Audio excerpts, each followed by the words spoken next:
mo ní béèrè kan ẹjọ́ sà ẹjọ́ mà mùsùlùmí à ń pè ẹ̀sìn ẹni ẹ̀sìn àlàáfíà bọ́ tí ọ̀pọ̀ gbà tí kéèsì kan bá ṣẹlẹ̀ tí wàhálà kan bá ṣẹlẹ̀ a rí pé a kì í lo àlàáfíà láti treat ẹ̀ kí ló dé. Number 2, èpè ìbínú ọ̀rọ̀ òdì ó ṣe jẹ́ la fi máa ń yanjú nǹkan. Ṣé ẹni tẹ́ ń tẹ̀lé àbí ẹ̀kọ́ Islam kò tiẹ̀ yọ̀ǹda sùúrù rárá ni?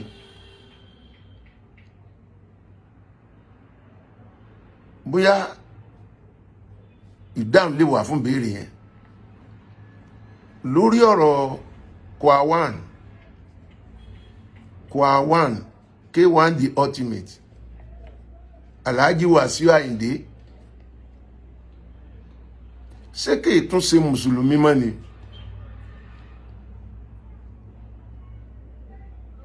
Bẹ́ẹ̀ ṣe ẹ̀ta ta lọ́lọ́run nù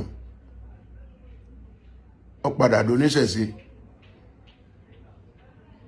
Adéwálé Àyùbá ó láwọn nǹkan tó là kọjá ó padà di pásítọ̀ ní Christendom. Ṣé ẹ má bínú mi ò mọ̀ báwo lẹ́yìn ṣe ń rí sí tí gbogbo ẹ̀ fi máa ń gbóná kankan. Ẹ lọ wo gbogbo àwọn èèyàn tó ti jáde kó nu mùsùlùmí. All right, ẹ jẹ́ á padà sórí ọ̀rọ̀ Ganu tàbí Gara.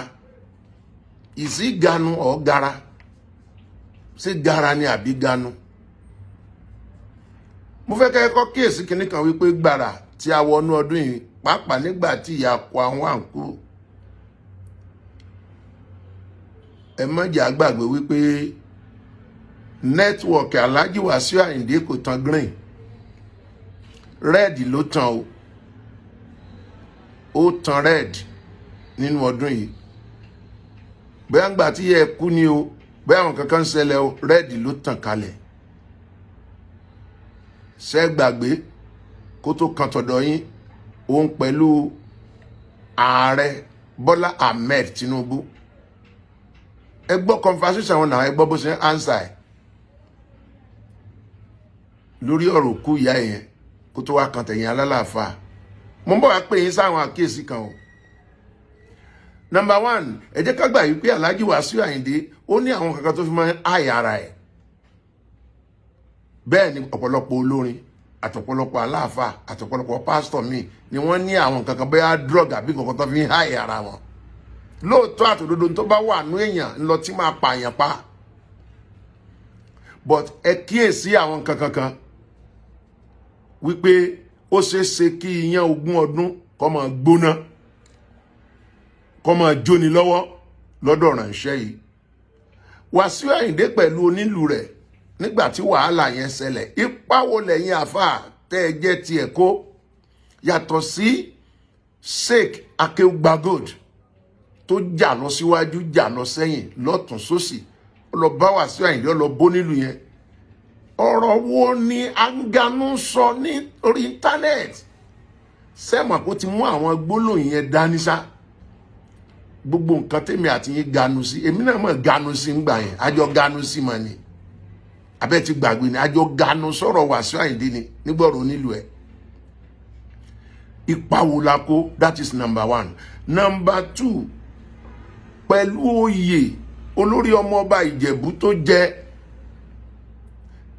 kí n la Ganu sí lọ́jọ́ yẹn lákòókò yẹn. Àló ti dẹlẹ́bọ ti jáde kó nú Islam, kò sí nǹkan tó máa ṣe tẹ́ máa débẹ̀ mọ́, ó di méjì. Number 3, ó fẹ́ ìyàwó kékeré kan gbà kan tí wọ́n ní isu ọ̀pọ̀lọpọ̀ bọ́ sórí mídíà Ganu sí. Number 4, cameraman kan ní pati Alhaji Wasiu Ayinde bínú fún ní ìgbàrí àbí gbàtí ni. Gbogbo wa la Ganu sí, oríṣiríṣi àwọn àṣìṣe ẹ̀ la Ganu sí.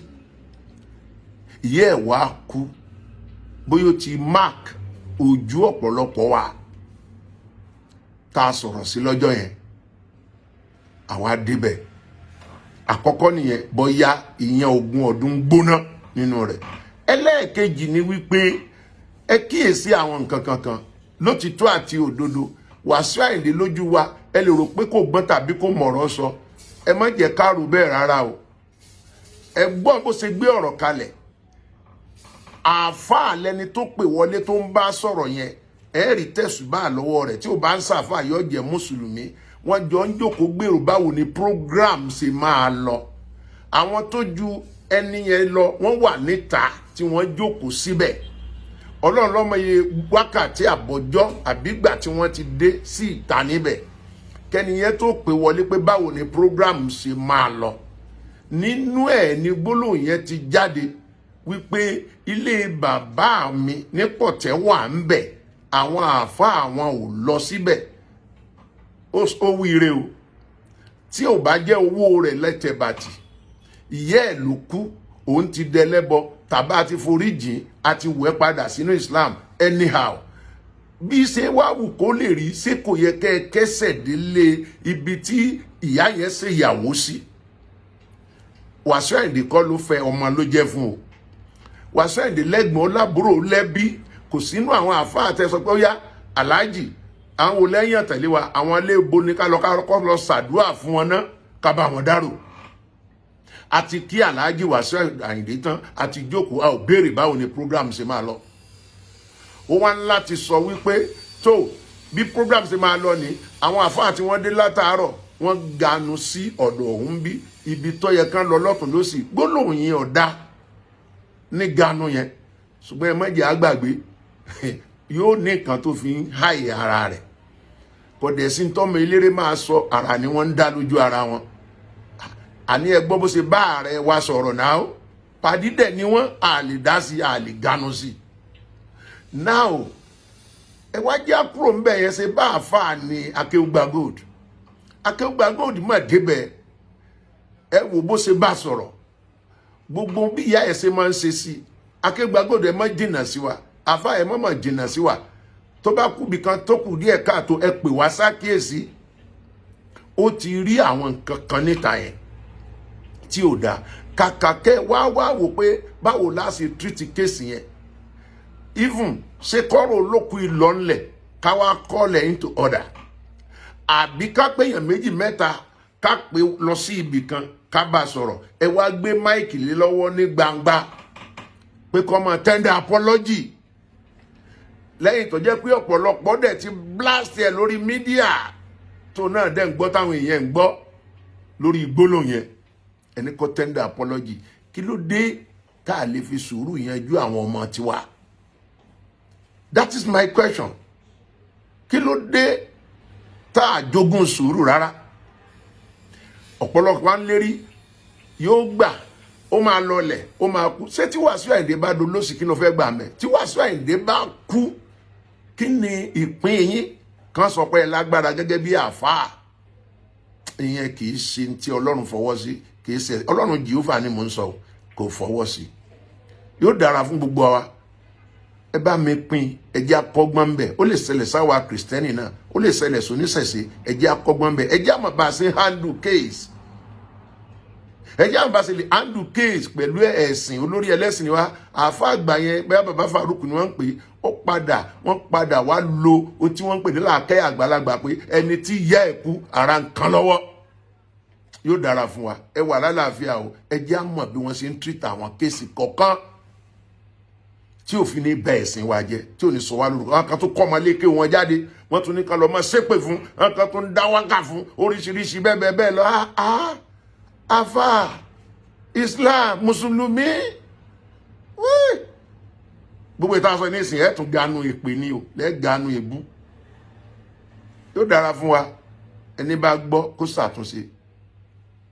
Ẹ kíyèsí ohun tí ẹ̀mí ń sọ fún àwọn ìjọ. Yóò dára fún yín o.